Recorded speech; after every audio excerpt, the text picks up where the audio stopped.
Hey, and welcome. Yes, hey, and welcome, you guys. Thanks for clicking on the video. Before we get started, please do all the things at the bottom of the screen.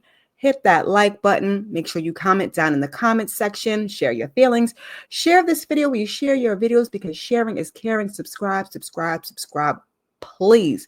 Don't forget to turn your notifications, because sometimes life be lifing.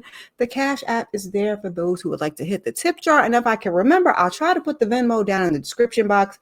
Again, for those that don't have Cash App but want to give a little something to the channel because your girl's not monetized.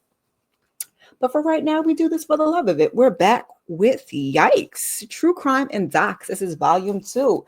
We are here to talk about the D, the I, the D, the Y. Don't come for me, y'all. Peacock came out with a documentary, sure did. It's called Diddy, The Making of a Bad Boy. They outlined a lot. They discussed a lot. I'm not sure, being from New York myself, what I really gained that was, new from it, but they gave us a timeline. So I'm going to break down what they gave me to you. Give you, a quick little synopsis, a summary of everything. And then kind of just talk about my feelings. Now, as it pertains to Mr. Diddy, again, I'm a New York girl. I love me some Diddy. Back in the day, let me just put that out there. Back in the day, before I knew all these crazy things, I was young. Even in my senior year, the dance school that I was going to had an opportunity to go and meet him. And I was so upset because I was away doing my college visit and, they neglected to tell me. And I was like, oh my God, that was my chance to meet Diddy, baby, just as well. And then also growing up, even into my 20s, the Hamptons, the white parties, it was all legendary. Now, as things began to unfold, it wasn't anything that I was like, oh, wow, he couldn't have done that. That wouldn't have happened. Now, again, this is all alleged. This is documentary. I'm giving you what they gave me. I'm also giving you my opinion.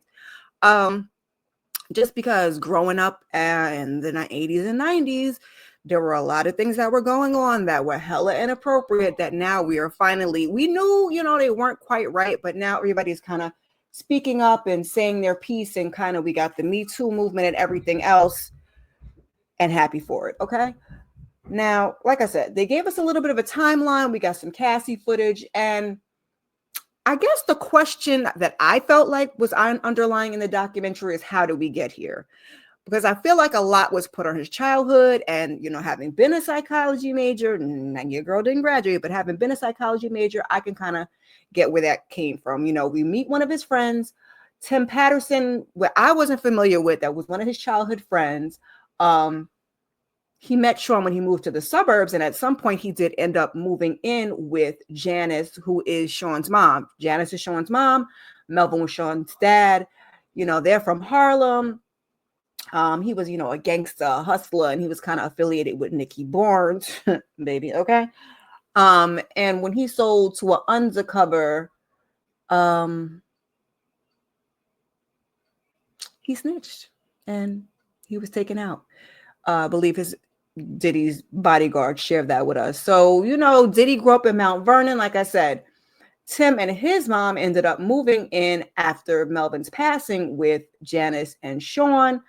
And they're showing us pictures. He was a little Mac. He got his chains on. He dressed like a grown man. So he was very flashy from the get-go. We see him, he went to a private school and he was on the fashion and the dance club. It's just everything that we know of Diddy, because Diddy gave us shiny suits. So we're setting the stage. Now, Diddy also got picked on for, it sounds like, being a little bit of a cornball from what the friend was saying. Not his exact words, but I'm paraphrasing. There was a Jonathan who was like 6 feet tall at 12 years old that liked to pick on him. So in comes the therapist, and we talk about adverse childhood experiences that, we can get from having an absent parent or witnessing or being a part of starts with an A, ends with a U. Well, we don't like to keep our hands to each other. Like I said, all of this very well may be true. All of this may be how we got here. So then they keep taking us on this journey. He was in, I think, I don't know if you want to call it a G with Gene Deal, who ended up being his bodyguard because he no longer wanted to be a victim or be a square. Again, these are my words. I'm paraphrasing. When I, was going through it, I wasn't really taking notes and being like, oh, this is a specific word. So, yeah. Hold on 1 second, you guys. And we are back.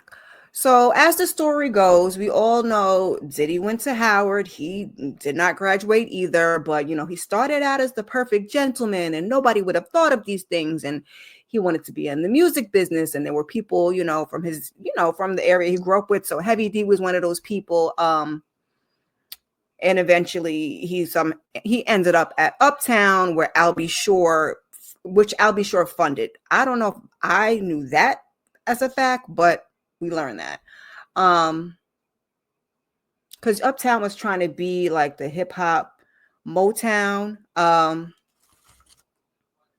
and Diddy kind of kept at it, so he became an intern, and he became a party promoter, and this is where all was well until we got here. The incident at City College in December of 1991. Now, your girl wasn't even quite in high school. So luckily for me, I was nowhere in the vicinity of this situation. And a friend of Diddy is saying, like, we're just getting all different accounts of the story because it's, they oversold the event, or alleged, not enough security. His bodyguard, Gene Deal, because one of the friends was like, oh, Diddy was there and he was trying to help and he was giving CPR, and his bodyguard was like, absolutely not. So Diddy is growing during the trial. We get a trial for this because people lost their lives. He offered one of the victims' brothers $50,000 and so on and so forth. I don't want to get into the minutia of all of it, but I think at the end of the day, the college was found 50% responsible and Sean was found 50% responsible, and they kind of settled privately. And it was the beginning of the end because they say once you get away with one thing, then you're able to get away with more things. So, enter Al B. Sure and Kim and Baby Quincy. And Al B. Sure is just telling us how the diddler was lusting after Kim from day one. Now, one thing that I did learn is that he never adopted Quincy. He's like, Quincy doesn't even have his last name, which I guess I should have known. That's just like a small thing. They're saying how Kim wasn't glam, because she was beautiful. She was, doing her little modeling and whatnot. But these two ended up getting together, and later on at some point, because he saw something he wanted, he went after it. They dated on and off for years. And like I said, Al B. Sure said there was no adoption, yet he was always present, and that this was like an image that was carefully constructed. And I'm like, I could totally see that. So Kim was worried that Diddy would do something to Al B. So she was kind of telling him to fall back, and so there's things that he can't discuss because I don't know, but he's putting together a trial. But then we get into, Kim was Cassie before Cassie. So, the bodyguard speaks of seeing, black and blues on her. And, he's interning, he's working his way up. He starts bad boy. It's just, we're hearing from former employees and friends. And we all know about that book that wasn't a book. I guess we'll swing back and get to that. Because it kind of jumped around a bit. The documentary jumped around a bit. So we kind of talked about the Making the Band show. I think he came on season 2. And Sarah gets up there and she's upset and she's having a hard time finding the words. Now, first, we find out, for those of you that didn't know, that walk to get the cheesecake at Junior's was an 8-hour walk. That's crazy. That's insane. And I think somebody was saying, like, for us, entertainment purposes, it was funny. It was, can't stop, won't stop. We don't sleep. And, trying to encourage us to do better in life when always we are the overachievers. But it was TV, and it's like you don't realize the severity of the situation. So that was one thing, but come to find out, he had actually tried Sarah. Just going to leave it at that. You know, we go through his other groups. We go through Danny DeCane and Diddy Dirty Money. And as we know, Dawn Richard has a lawsuit against him for, you know, denying sleep and assault and things of that nature. So we get into all of these different things. Like I said, I feel like there wasn't too much that we haven't gotten already, but this is what the documentary got into. So now we've got all of a sudden the victims coming out the woodwork, and we got the lawyer talking about that. And she talks about how sometimes, often when victims come forward, they lose their own sense of identity, so they feel like it's not worth it to do so, you know. And also some people feel like it's a danger to, you know, to speak out on it. You know, we talk about the Hamptons and the White Party. We talk about Cassie and the freak offs, and, you know, being starts with a T, ends with a CK. Yeah. They're showing us former employees that were recruiting the girls, which we've heard this from other people. We've heard this from R. Kelly. So, you know, there's got to be somebody to do the dirty work. You know, it's funny because Tim, I think, was being honest in what he was saying. And then Diddy had another friend, his name I didn't take down, that kind of was taken up for Diddy. You know, like I said, the gist that what I got from the documentary is how did we get here? And a lot of the blame was put on his childhood. Again, I'm not going to say that's incorrect. If you've taken psychology, if you've gone to a therapist, there's a lot of trauma that's rooted in our childhood. So this may be very well how we got here, but also at the end of the day, my feeling is always, especially you have money and access. So this is you not wanting to change. You can go sit down with a therapist. You can change if you want to change. A lot of people say, old dog won't change his tricks. And when you're a certain age, and to me, I call BS. When you are willing to change, it's work. You have to put in the work, yes, but it's quite possible. But we also find out that, which I think this was just recently new, and I think I may have heard this in relation to this documentary, but that Janice was having some parties back in the day when he was younger. So he saw some things that he shouldn't have seen, you know, maybe some skin, maybe some naked bodies, maybe you might have walked into some things. So you get kind of conditioned as a kid to think things are appropriate that aren't appropriate.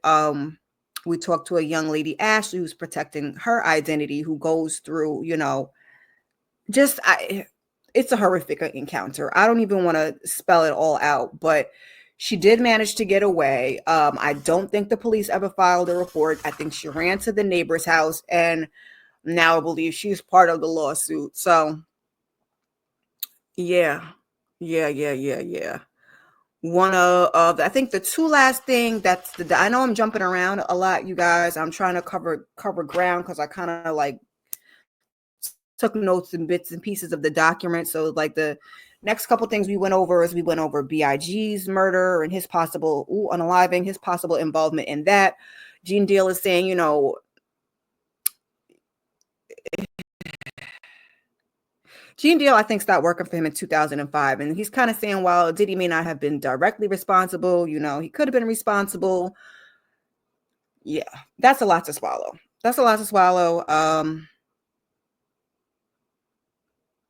Yeah, we go over Albie Shore and Kim and the pneumonia and everything that happened to him. But I will say one thing that this documentary was very, very clear about is putting notes as to the facts in the documentary. So I guess that they would not be sued for incorrect information, because we start talking about, you know, they even have a clip with Jaguar Wright about, you know, all the founding people of Uptown are no longer with us, you know, only Puff and Al remain. And then, you know, Al almost passed away. But they're telling us like, yeah, listen, the doctor says Heavy D had pulmonary embolism. We're saying Kim, it was for sure pneumonia. Andre Harrell, they said, you know, it was years of he had many medical issues, and then it was heart failure. So they're like, listen. What we're not going to do is like the urban myths. They didn't really want to tackle that. So 2022, Albie Shore collapses. He's got bariatric surgery. He's got illness, organ failure. He has hernia surgery. So ultimately they have to place him in a coma. And I think this is a point where he was kind of saying that Al was Kim before. I mean, Al is saying Kim was Cassie before Cassie. And that he's got a lawsuit pending, so he really can't speak about it. Yeah. Mm-hmm. And then you guys remember when he was going to give the people their royalties for their publishing, but you had to sign that NDA for, $5 in a glittery shirt. We see the Cassie tape, which my eyes can't take, and the apology air quotes because it wasn't an apology. And then we just go over the various lawsuits that are coming up, and we're comparing him to Jeffrey Epstein and things of that nature. Like I said, it wasn't too much that we haven't heard before.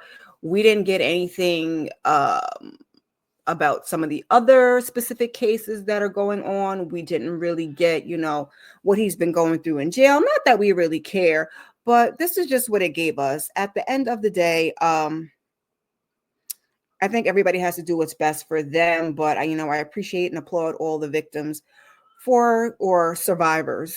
Always use the word victims, survivors, for coming through and telling their story and, just fighting to get some justice in the situation. And we will watch this play out. They ended up getting R. Kelly in jail. So will that be the case with Diddy? I guess we will just have to wait and see. We know he's there now, but we haven't really had the trial. So yeah, not much else to say. I just wanted to give you guys this, quick little summary. Again, I apologize if it kind of jumped all over. That's where the documentary kind of went. And next time when I do my next documentary, I'll try to group the things together, because I usually do try to do that. Natalia Grace, I just did freestyle off the dome, but typically when I do my recaps of stuff, I like to group things together so it's not all over the place, which is kind of where this documentary got us. And we've had one on TMZ. I believe we're getting another one on Prime Video next month. So buckle your seatbelts. We're going to hear more. But honestly, I've kind of checked out of it until we get some new information or we get a trial. Yeah, this is all I got to say about it. I appreciate you guys watching the video. Make sure you comment down in the comment section and let me know, how do you feel about this man? How do you feel about this man? How do you feel about the accusations, the upcoming trial? Cassie, Kim, Al B, there's a variety of things. Do you think that the childhood trauma is to blame for this? Like I said, I don't want to say that cannot be it, but we have to heal and we have to move forward and get past all of, the horrific and terrible things that could have happened to us. Please share this video. We share your video. Your girl is trying to get to 1,000. I won't bother you with the minutia of everything else. I appreciate you guys ever so kindly. I hope to see you guys back here again. Please just poke around and check out some of my other videos, and I will see you guys in the next one. Peace.